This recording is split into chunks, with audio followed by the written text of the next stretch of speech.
சிந்துவெளி நாகரிகம் சிந்துவெளி நாகரிகம் சிந்து நதிக்கரையில் செழித்து வளர்ந்த நகர நாகரிகம் ஆகும். இது சிந்து ஆற்றங்கரையில் தோன்றி வளர்ந்தமையால் சிந்துவெளி நாகரிகம் என்று அழைக்கப்படுகிறது. சுமார் 5000 ஆண்டுகள் பழமையான இந்நகர நாகரிகம் முதலில் 1921 கண்டறியப்பட்டது. பழைய பஞ்சாபின் மாண்ட் கோமரி மாவட்டத்தில் ராவி சட்லஜ் ஆறுகளுக்கு இடையில் அகழ்ந்தெடுக்கப்பட்ட 1920 அகழ்ந்தெடுக்கப்பட்ட தொல்பொருள் சின்னம் ஹரப்பா எனப்படுவதாகும். 1922 ஆண்டு சிந்து மாகாணத்தில் லர்கானா மாவட்டத்தில் 70 அடி உயரமுள்ள மண் மேடு ஒன்று அகழ்ந்தெடுக்கப்பட்டது. இச்சின்னத்தை மொஹஞ்சதாரோ என்பர். இந்த அகழாய்வினை மேற்கொண்ட தொல்லியலாளர் sir John Marshall. Sir John Marshall திராவிட நாகரிகத்துடன் சிந்து நாகரிகத்தை ஒப்பிடுகிறார்.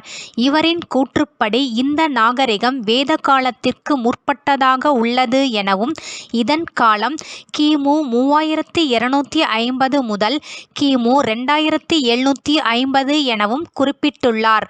மொஹஞ்சதாரோ, கோர்திஜி, லோத்தல், காலிபங்கன் போன்ற இடங்களில் சிந்துவெளி நாகரிக சின்னங்கள் கண்டெடுக்கப்பட்டன.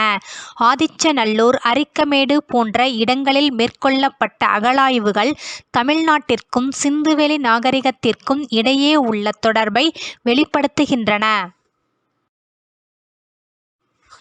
மக்கள் பயன்படுத்திய முத்திரைகள், மண்பாண்டங்கள், நீர் அருந்தும் குவளைகள், மோதிரங்கள், சுடுமண் பொம்மைகள், மணிகள், உலோக வளையல்கள், இரத்தினக் கற்கள், கட்டடச் சிதைவுகள் போன்றவை சிந்துவெளி அகழாய்வில் கண்டறியப்பட்டன. தற்போது தென்கோடி தமிழ்நாட்டில் பயன்படுத்தப்பட்டு வருகின்ற இடப்பெயர்கள் சிந்துவெளி நாகரிகம் தோன்றி வளர்ந்த பகுதியிலும் பயன்படுத்தப்பட்டு வந்துள்ளன என்பது குறிப்பிடத்தக்கது.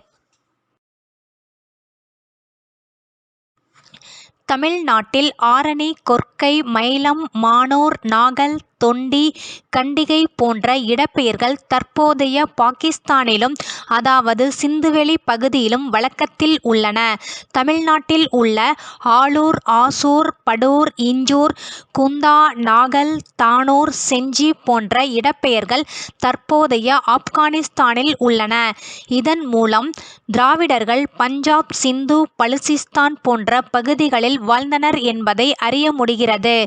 பலுசிஸ்தானில் பிராகுய் என்ற திராவிட மொழி இன்று வரை பேசப்பட்டு வருகிறது.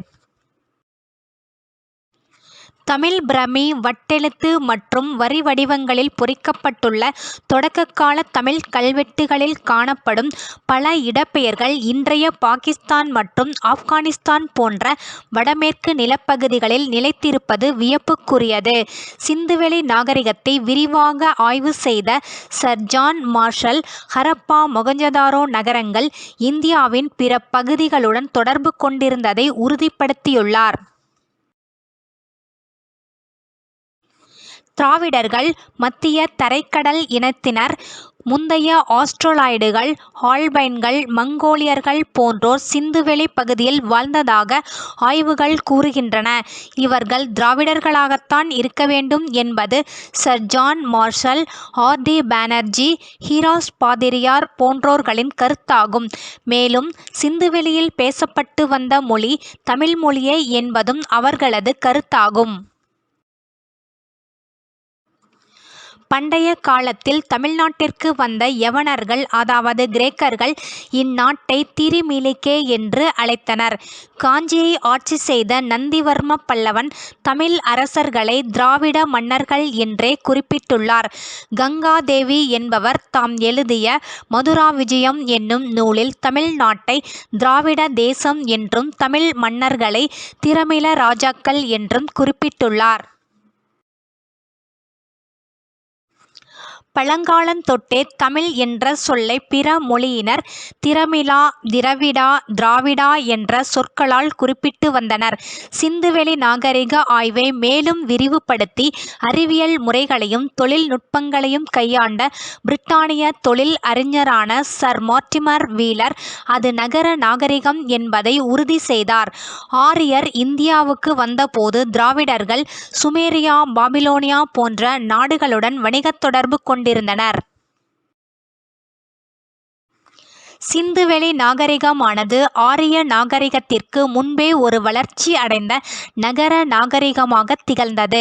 கீழடி தொல்லியல் களம் என்பது இந்திய தொல்லியல் ஆய்வு நிறுவனத்தால் அகழாய்வு செய்யப்பட்டு வரும் ஒரு சங்ககால வசிப்பிடம் ஆகும்.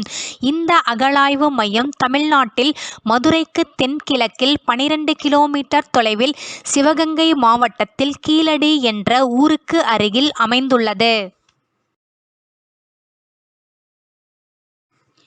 ஆதிச்சநல்லூர் தொல்லியல் களத்துக்கு அடுத்து இந்திய தொல்லியல் ஆய்வு நிறுவனத்தால் தமிழ்நாட்டில் மேற்கொள்ளப்படும் பெரிய அளவிலான அகழாய்வு இதுவேயாகும். சிந்துவெளியில் மைய அரசு இருந்தமைக்கான சான்றுகள் மொகஞ்சதாரோவில் கிடைத்துள்ளன. இதற்கு பல தூண்களை தாங்கும் மன்றம், பொதுக்கூடம் முதலியவை முக்கிய சான்றுகளாக திகழ்கின்றன. நகரத்தின் தெருக்கள் அகலமாகவும் நேராகவும் சுகாதார வசதி கொண்டதாகவும் அமைக்கப்பட்டிருந்தன. தெருக்கள் கிழக்கு மேற்காகவும் வடக்கு தெற்காகவும் அமைந்திருந்தன. பெரிய தெருக்கள் 33 அடி அகலமும் சிறிய தெருக்கள் 9 முதல் 12 அடி வரை அகலம் கொண்டதாகவும் இருந்தன. 3 வண்டிகள் ஒரே வரிசையில் செல்லும் வகையில் பெரிய சாலைகள் அமைக்கப்பட்டிருந்தன. அனைத்து வீடுகளிலும் குளியலறைகள் கழிவுநீர் செல்வதற்கு ஏற்ற வகையில் தெருவின் அருகிலேயே அமைக்கப்பட்டிருந்தன. இதனை பார்க்கும்போது பாபிலோனிய நகரங்களை மிஞ்சிய சிறந்த நகர அமைப்பை சிந்துவெளி மக்கள் பெற்றிருந்தனர் என்பதை அறிகிறோம்.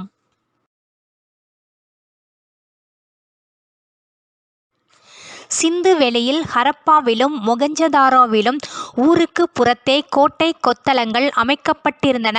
மேற்கு திசையில் மேடான நிலத்தில் கோட்டையும் கிழக்கே குடியிருப்பு பகுதியும் அமைந்திருந்தன. ஒவ்வொரு வீடும் பல அடுக்கு மாளிகைகளை கொண்டதாக இருந்தது. கட்டடங்கள் கட்டுவதற்கு சுட்ட செங்கற்கள் பயன்படுத்தப்பட்டன.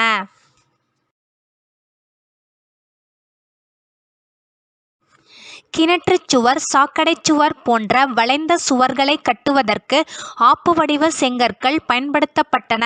சுவர்களில் செங்கற்களை இணைப்பதற்கு ஒரு வகையான சாந்தை பயன்படுத்தி உள்ளனர். பண்டைய தமிழ் மக்கள் பயன்படுத்திய செங்கற்களின் அளவும் சிந்துவெளி மக்கள் பயன்படுத்திய செங்கற்களோடு ஒத்துள்ளது என்பது குறிப்பிடத்தக்கது. சிந்துவெளியில் கிடைத்துள்ள கட்டடங்களில் தலைசிறந்தது மொகஞ்சதாரோவில் உள்ள பொது குளியல் குளமாகும். குளத்தின் தரைப்பகுதி நீரை உறிஞ்சாமல் இருப்பதற்காக நீலக்கீல் என்ற பசையால் பூசப்பட்டிருந்தது. நீச்சல் குளத்தின் தென்மேற்கு மூலையில் நீராவி பயன்பாட்டிற்கு வசதி செய்யப்பட்டிருந்தது. சிந்துவெளி மக்களின் முக்கிய தொழிலாக வேளாண்மை இருந்தது. இவர்கள் எதிர்கால தேவையை முன்னிட்டு உணவுப் பொருட்களை சேமித்து வைத்திருந்தனர். இதற்கு ஹரப்பாவில் இருக்கும் தானிய களஞ்சியமே சான்றாகும்.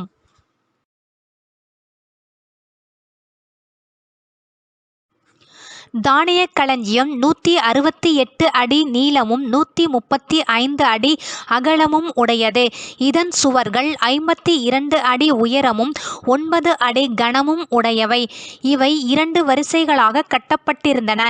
இவ்விரண்டு வரிசைகளுக்கிடையே உள்ள தூரம் 23 அடியாகும்.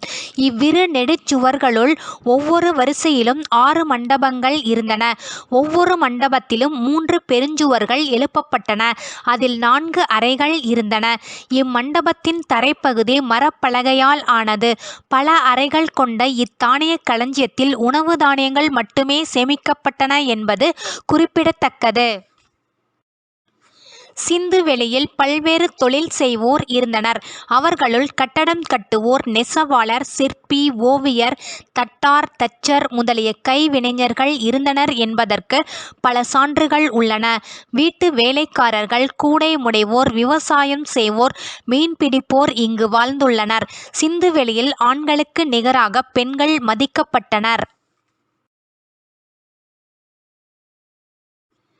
இவர்கள் அழகு சாதன பொருள்களை பயன்படுத்தினர். அதற்கு சான்றாக வெண்கலத்தால் ஆன முகம் பார்க்கும் கண்ணாடிகள், தந்தத்தால் செய்யப்பட்ட சீப்புகள் போன்ற பொருள்கள் இங்கு கிடைத்துள்ளன.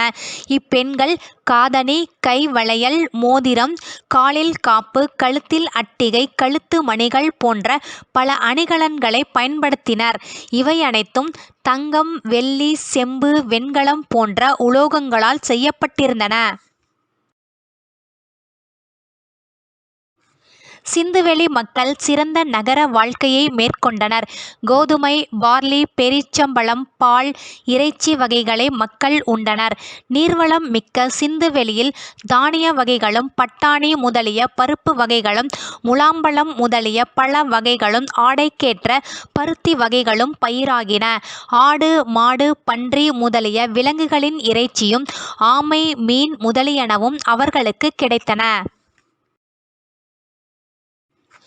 எஞ்சிய உணவு தானியங்களையும் இறைச்சி வகைகளையும் பதப்படுத்தி வைத்து அவர்கள் உண்டனர்.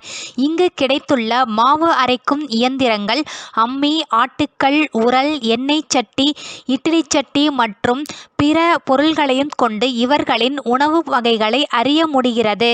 இவர்கள் மரப்பலகை, மண் சிப்பி, வெண்கல கிண்ணி முதலியவற்றை உண்கலன்களாக பயன்படுத்தினர்.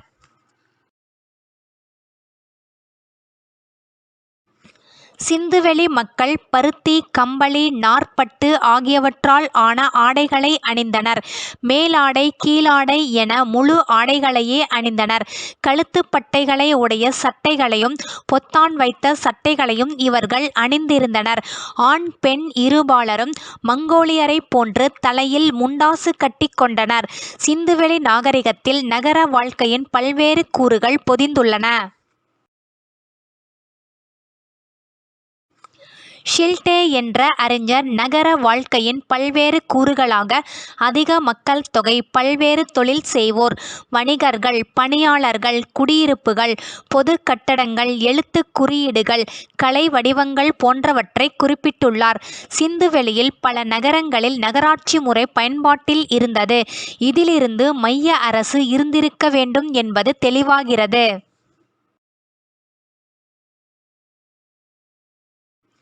மொகஞ்சதாரோவில் கிடைக்கப்பெற்ற விளையாட்டுப் பொருள்களில் கோழிகளே அதிகம் கிடைத்துள்ளன.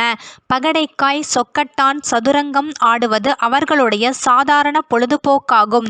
சதுரங்க அட்டை மரத்தாலும், சதுரங்க காய்கள் களிமண்ணாலும் செய்யப்பட்டிருந்தன. சிறுவர்கள் களிமண்ணில் பொம்மைகள் செய்து விளையாடினர். சிந்துவெளி மக்கள் இசையிலும் நாட்டியத்திலும் அதிக ஆர்வம் உடையவர்களாக இருந்தனர். இவர்கள் காளைச்சண்டை, கோழிச்சண்டை, வேட்டையாடுதல், பறவை வளர்ப்பு போன்றவற்றில் மிகுந்த ஈடுபாடு கொண்டிருந்தனர். சிந்துவெளி மக்கள் கண், காது, தொண்டை, தோல் தொடர்பான நோய்களுக்கு பயன்படுத்தும் மருந்துகளை செய்வதற்கு கட்டில் என்ற ஒரு வகையான மீனின் எலும்புகளை பயன்படுத்தினர். மான், காண்டாமிருகத்தின் எலும்புகள், பவளங்கள், வேப்பந்தழைகள் போன்றவை மருந்தாக பயன்படுத்தப்பட்டு வந்ததற்கான ஆதாரங்கள் கிடைத்துள்ளன.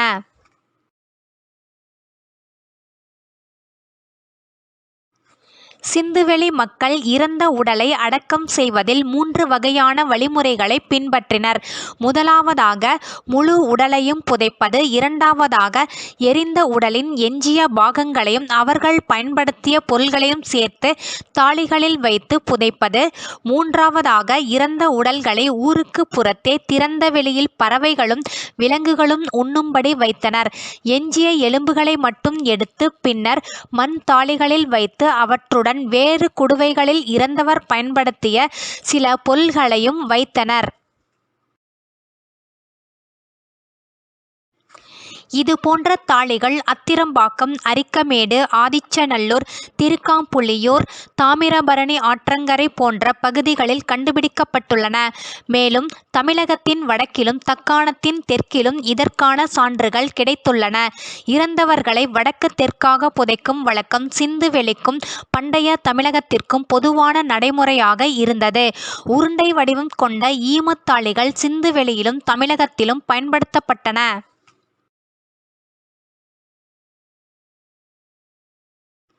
சிந்துவெளி நாகரிகம் ஆற்றங்கரையில் தோன்றியதால் அங்குள்ள மக்கள் நீர்வழி பயணம் மேற்கொண்டு உள்நாட்டு வெளிநாட்டு வணிகத்திலும் ஈடுபட்டனர். சிந்துவெளி மக்கள் உள்நாட்டில் காஷ்மீர், மைசூர், நீலகிரி மலை, கிழக்கு இந்தியா, மேற்கு ஆசியா, மத்திய ஆசியா ஆகிய பகுதிகளில் வணிகம் செய்தனர். சுமேரியா, எகிப்து போன்ற வெளிநாடுகளிலும் வணிகம் செய்தனர்.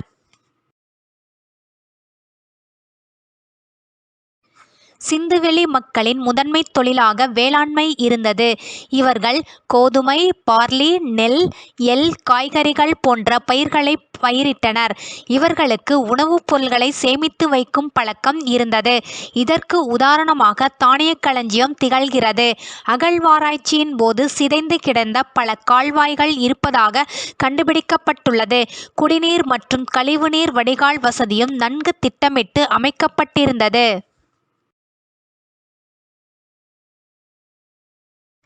சிந்துவெளி மக்கள் நிலத்தை இருவழியாக உழுததற்கான அடையாளங்கள் காலிபங்கனில் காணப்படுகின்றன. வேளாண்மைக்கு திமிலுடன் இருக்கும் காளைகள் அதிகமாக பயன்படுத்தப்பட்டன.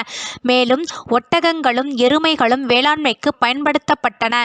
விவசாயத்திற்கு தேவையான நீர் சிந்து நதியிலிருந்து பெறப்பட்டது. அகழாய்வின் போது கண்டெடுக்கப்பட்ட அரிவாள்களும் கலப்பைகளும் சிந்துவெளி மக்கள் வேளாண்மையில் சிறந்து விளங்கினர் என்பதை வெளிப்படுத்துகிறது.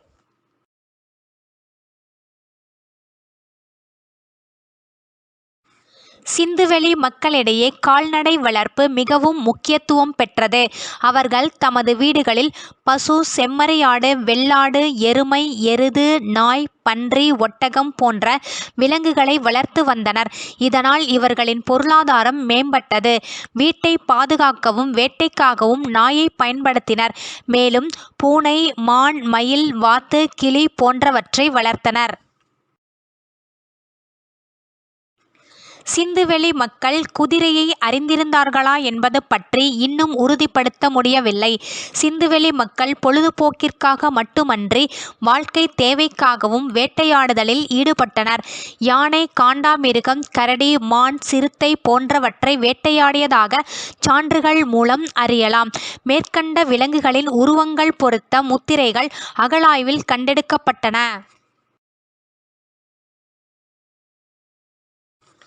சிந்துவெளி மக்கள் விலங்குகளின் தோல், முடி, எலும்பு ஆகியவற்றை விற்று வணிகம் செய்தனர்.